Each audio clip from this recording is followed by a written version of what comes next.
Hello everyone and welcome back to another video. So today we're going to be talking about the Lion L. Johnson, one of the most debatable Primarchs we could probably talk about.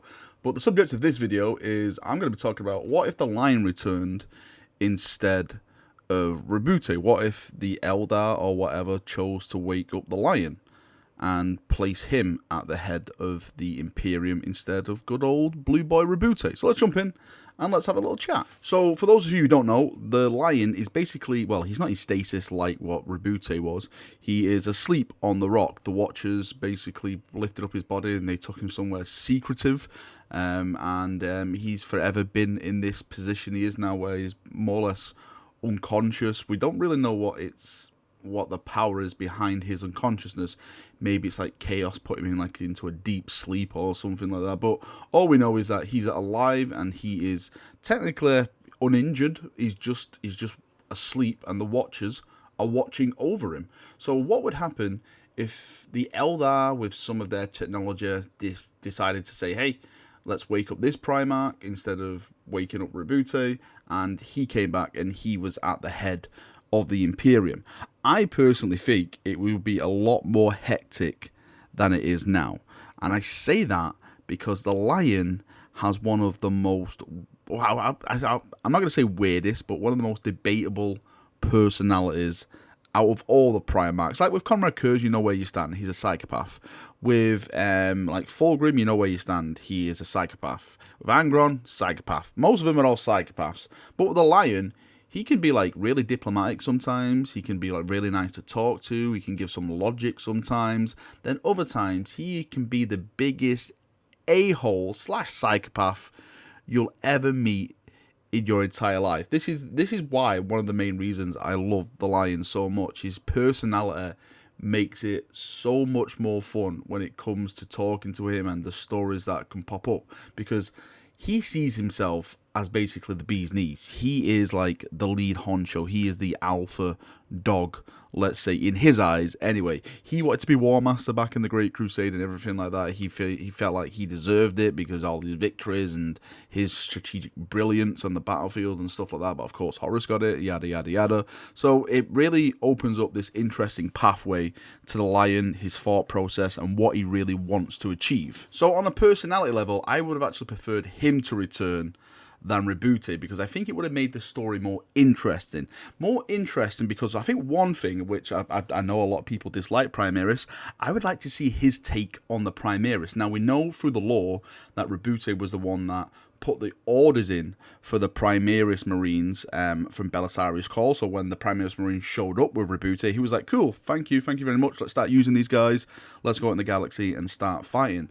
Now, it would have been very, very interesting to see his reaction if Belisarius Call came to him and said, hey, you're awake, your brother who is in status on Macragge, Roboute, he ordered these so-called, Primaris. He ordered me to make these guys to use in the Imperium's greatest need. And, of course, the Great Rift is happening at the moment, Lion.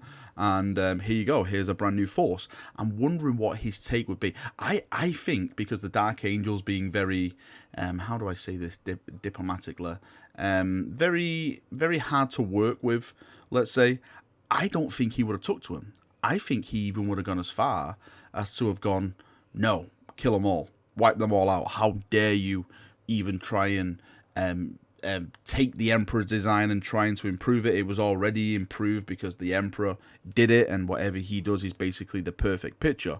So maybe there could be some kind of conflict around the Primaris Marines. Of course, Belisarius Call won't go back and just start, putting all the sleep buttons on them and kill them all and stuff like that. He'd probably say, right, wake them all up, let them just go out, and maybe then we can have some kind of inner conflict between the Primaris and the normal Marines, like what a lot of people have been going on about. But the whole Call 66 order, which is completely so far-fetched, it's madness. Don't believe it. Don't believe the hype.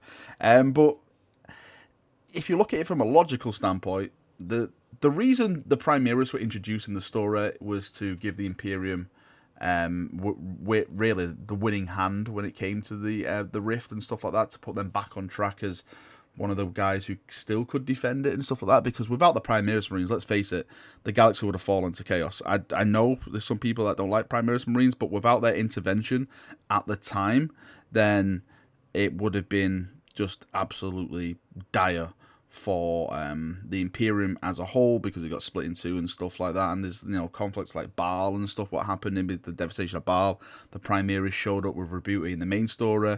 If the Lion just showed up and he just had, like a quarter of the forces, it's not really like what happened with the Primaris, where they was able to reinforce them all and stuff like that, because they had all the Primaris Blood Angels and stuff, which should go straight back into the ranks and everything like that. So on the level of Primaris, I think at the start he would have been like, nope, I'm not using these, I don't trust them, I don't trust you, I don't trust Roboute, I don't trust anyone. But gradually over time, I think he would have got used to it, and then he would have kind of started interweaving them into the chapters and into the Imperium as a whole eventually. Now, the fun bit with the Lion is authority.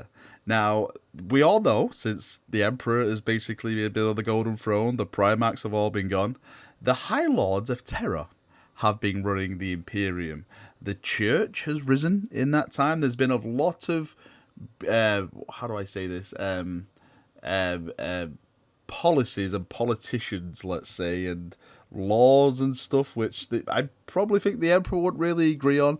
The Imperium's basically become a cesspool of people working for their own benefit, rather from the, I don't really say greater good, that's too Taoish, rather from the benefit of the actual Imperium itself. Now, if the Lion came back before Roboute, because we all know Roboute is a statesman, he's political, he knows how to work the words and stuff like that. Can you imagine the Lion waking up and seeing the state of the Imperium, seeing the state and how it's been in this state because of the people who are at the top working for their own benefit rather than working for the benefit of the Imperium?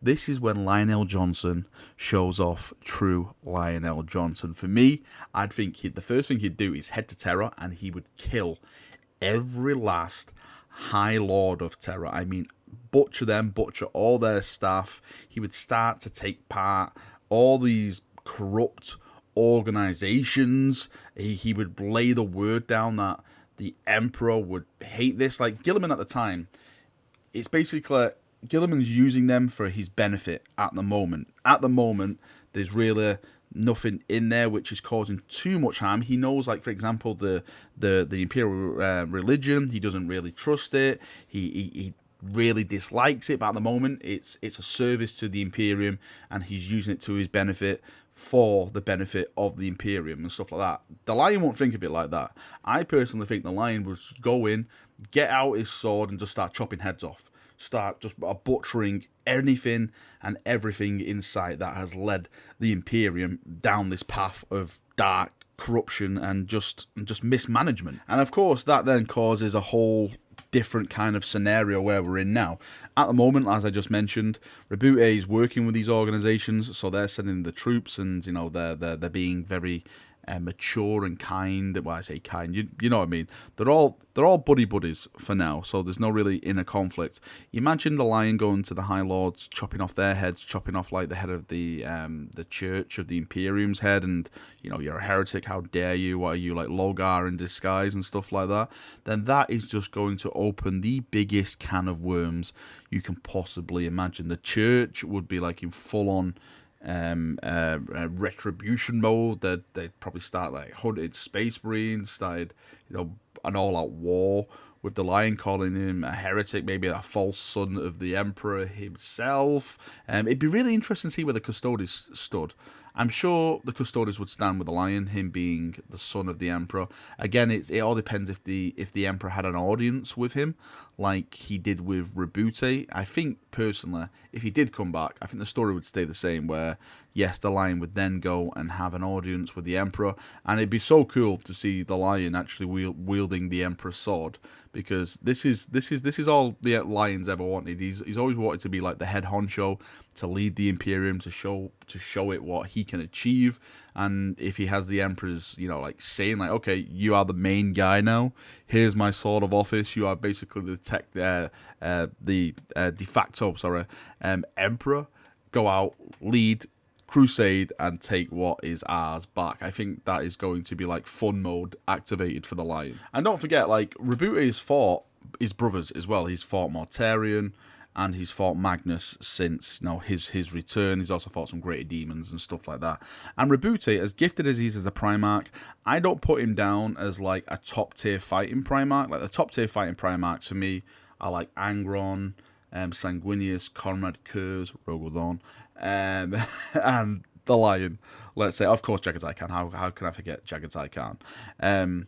So if he comes back, he's going to be leading from the front, and like these stories that we've had with like Dark Imperium and stuff, where Roboute faces Mortarion and stuff, I can just see the Lion going in and just completely washing the floor with Mortarion, washing the floor with Magnus, just completely mopping them apart. Because this guy was raised on Caliban hunting these like warp kind of creatures. This guy's a hunter. He knows how to fight. This is what he lives his life for. This is what he is. The Lion is the Lion. He is the king of the jungle, let's say. So when it comes to fighting these demons or, you know, traitor Primarch brothers, he's just got to go in and he's just going to obliterate absolutely everything, because he's just an awesome fighter. He beat Kurz. He brought Kurz back. If anyone's beating Kurz, you know, we all know what Kurz is like with his like psychic abilities and stuff like that, and the Lion was still managed to beat him down and stuff. This guy is top tier fighter. I absolutely love his like battle prowess and stuff like that. All right, I'm gonna call it there before I start, you know, just going into just ranting over the same things over and over again. Let me know what you think in the comment section. Do you think he would have done anything different if he returned than Roboute? Of course, I've discussed my points. If you've got any more points which maybe he would have done, maybe he would have done differently, or just some things which is just in the sense of the Lion's personality, if you just would have done something completely different and maybe not even gone to Terra and just gone to like to the other side of the galaxy, or like charged into the Eye of Terror. I don't know, but tell me what you think. What you think about the Lion returning instead of Roboute? What would he have done? What would he have killed? Who would he have fought against? All that kind of stuff, and we can have a nice little chat in the comment section down below. Thank you for watching this video once again. Have a great day, and bye bye.